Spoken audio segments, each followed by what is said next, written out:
Hello again, everyone. Freezing Inferno here with Let's Play Super Gosh Darned Ghouls and Ghosts.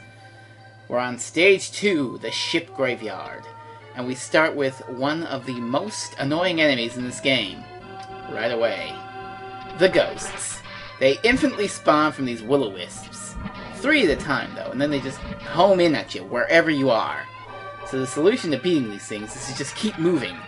And don't always attack them. Unless they're coming right for you, don't attack them, because they can only have 3 at a time, so they'll be just moving where you were, instead of respawning where you are. If you understand what the heck I'm trying to say here. Now, these treasure chests, I wanted to go a bit more into detail on those guys. These treasure chest guys, you know, because let me tell you about these guys, these treasure chests. They have a distinct pattern to their contents.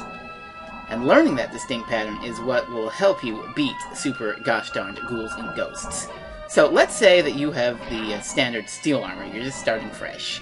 The first treasure chest you will find contains a new weapon, then bronze armor, then gold armor, then a shield, then another weapon, and then a magician or a trap or some sort of thing.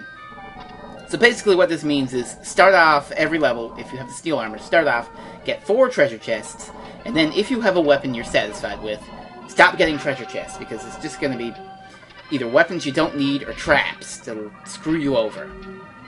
Now incidentally, if you should happen to lose your armor, the first treasure chest you find after that is going to be a magician no matter what, but you get another 2 or so and it'll be steel armor again and you can power back up. One thing to note, you don't necessarily have to break open a treasure chest for it to count in the pattern. Just encounter them, and that's that.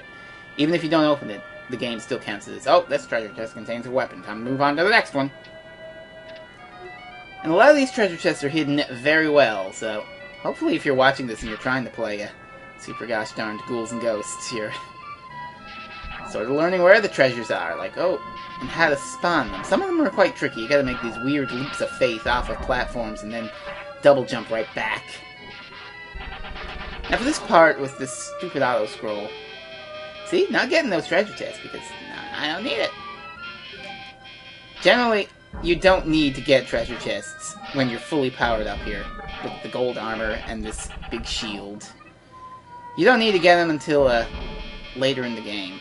I'll explain more about that much later, but for now, we're going to do an auto-scroll segment. This is kind of a tricky segment, but laser daggers are your best bet for this one.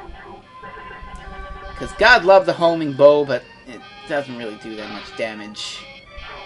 It's not that suitable here. You just want something that can shoot fast and rapidly, and well, laser daggers are your ticket. It's the second best weapon in the game, I think.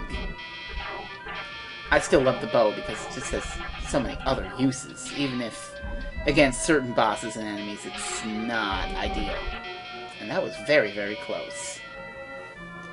So this section, kind of tricky, really tricked me up when I very first played, but I know how to deal with it now. I should mention about that shield, the blue shield, the sun shield, moon shield, something like that. It's something shield. Probably moon because it's blue, but in any case, that shield will decrease the time you need to charge up for your magic attack with the gold armor. Can be helpful if you use magic a lot. I don't really use magic a lot, so oh well. But it can help. Magic is actually very helpful because when you do the little casting animation, you're invincible. Like when you've got your finger pointed up in the air and you're summoning magic lightning or whatever the fuck, you're totally invincible, and that can help you a lot. I've watched speedruns of Super Gosh Darned Ghouls and Ghosts where people just get the magic attack and charge up and they go right through these spiky coral reefs because they're invincibility frames. It's neat. It's a neat little trick.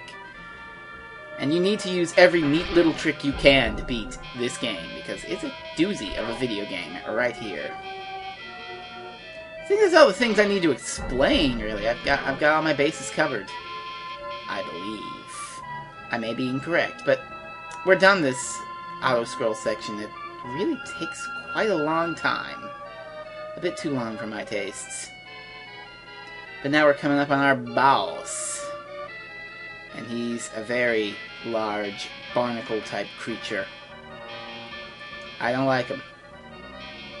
This guy's kind of annoying, because the sea is rolling up and down. You gotta hit him in the face, but you can only hit him in the face so many times.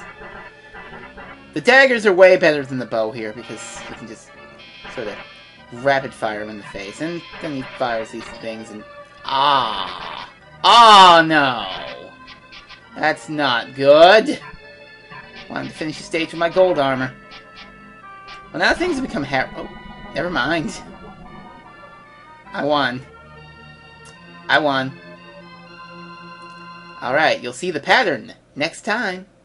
Until then, everybody.